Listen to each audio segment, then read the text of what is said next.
Hello, everyone. Welcome to Gracious at 50, the Legacy of Light. This has been a countdown to my Golden Jubilee, and I'm sharing a reflection on some of the things that have happened in the past 50 years.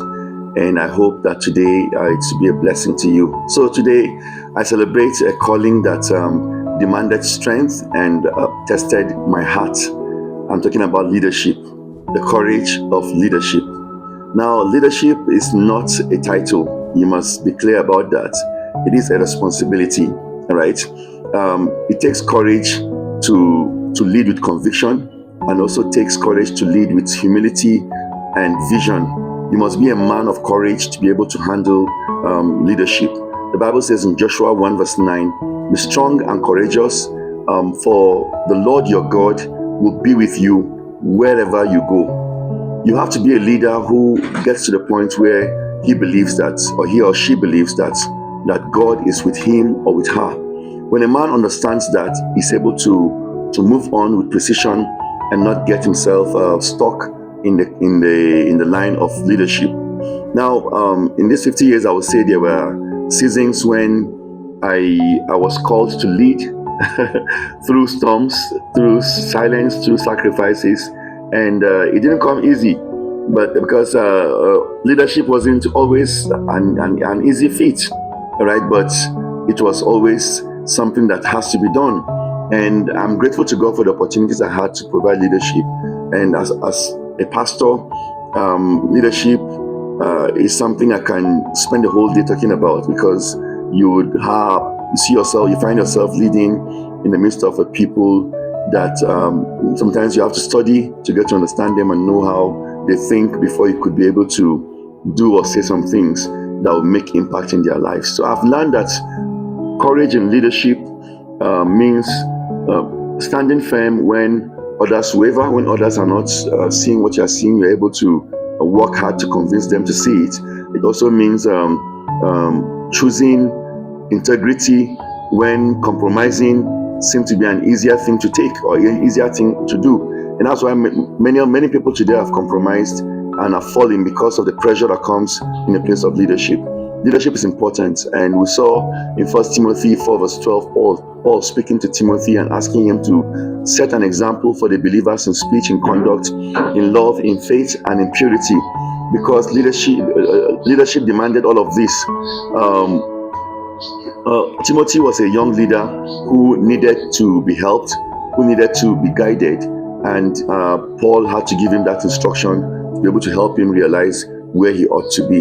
So over these 50 years, I would say that leadership has been my crucible. By crucible, I mean that place of training, that place where God puts me into to be able to shape me to becoming who I am today. And any leader desires to leave a legacy behind, something good that he or she will be remembered for. So I would say I've learned this, and I hope you also understand that leadership has taught me some of this I'm going to share with you. Now, number one, leadership demanded courage. It taught me courage, right? To speak truth, to take risks, and to stand alone sometimes when nobody's standing with you. So you stand alone when it is needed, when no one else is seeing what you are seeing, but you are able to push yourself through standing alone. The Bible says in Deuteronomy 31 verse 6, be strong and courageous. And then it says, God will never leave you nor forsake you. So if you know that God is giving a direction as touching a particular thing, and you truly believe it is God who is leading you, do not be afraid. Even if you have to stand alone in that thing, you push yourself through it. That is part of the lesson I learned in these 50 years. Number two, leadership refined my character. I've mentioned these things about character every moment, every time, every now and again, because of what character means in all that we do. So leadership exposed my flaws and also shaped my integrity.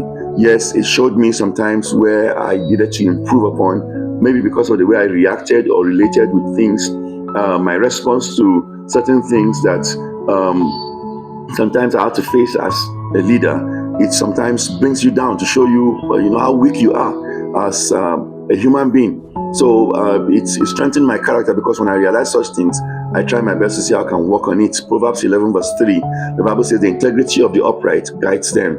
Right? So I'd worked with that refined character, and God is still building it up to bring himself glory. Number 3, leadership also deepened my simplicity and humility. It reminded me that I lead best when I serve first. I lead best when I serve first. I've mentioned the need for humility, how Jesus demonstrated that in the book of John chapter 13. We know how he stooped low and then he washed the disciples' feet, teaching them service, even though he himself was their leader. Mark chapter 10 verse 45, the Bible says the Son of Man did not come to be served, but to serve.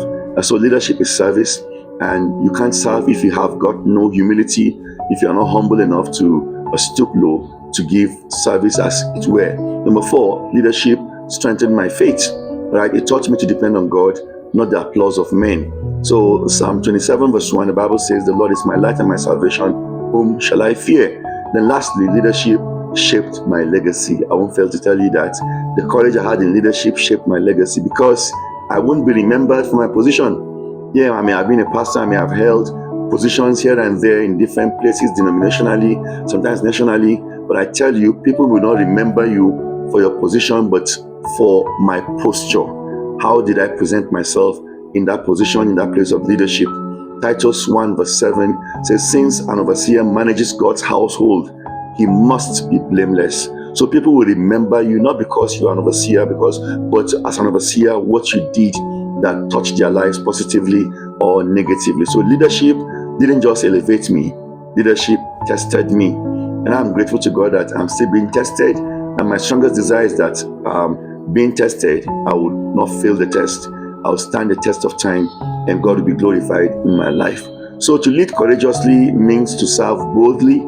It means to speak truthfully and to also walk faithfully. These 3 qualities are very important for anyone who desires to succeed as a leader. You need to be a man who is bold, a man who speaks truthfully, a man who is truthful, sincere. Sincerity is important, and then a man who also walks faithfully. You must walk the talk. Let your words be your bond, that wherever you enter, people see you walking the talk. You won't just say it and not do it. All right. Isaiah 41 verse 10, the Bible says, do not fear, I will strengthen you and I will help you. So I want to encourage you today to know that as a leader, if you trust in God, he will help you, and God will also guide you and lead you. All right. So for me today, I can say leadership is not about just being fearless. It's about being faithful. You can be fearless but unfaithful. You can be fearless and still lose integrity. Right? So it's important to combine the forces and become who God intends for you to be. So as I celebrate these 50 years, I challenge you again to lead with courage today. Lead with courage. If you have been given opportunity to lead 2 people or to lead 5 or 10 people, or you are leading a group of 100 or more people or 1,000 people, or you are leading a conglomerate, or whatever it is that you are leading, lead with courage. Lead with courage. It is important so that you can fulfill the purpose of God. Speak the truth, serve well, and stand firm. That is what leadership will teach you to do. So lead with courage today. And I want to just ask, where is God asking you to lead boldly? Is there any area you have discovered that you have been weak in?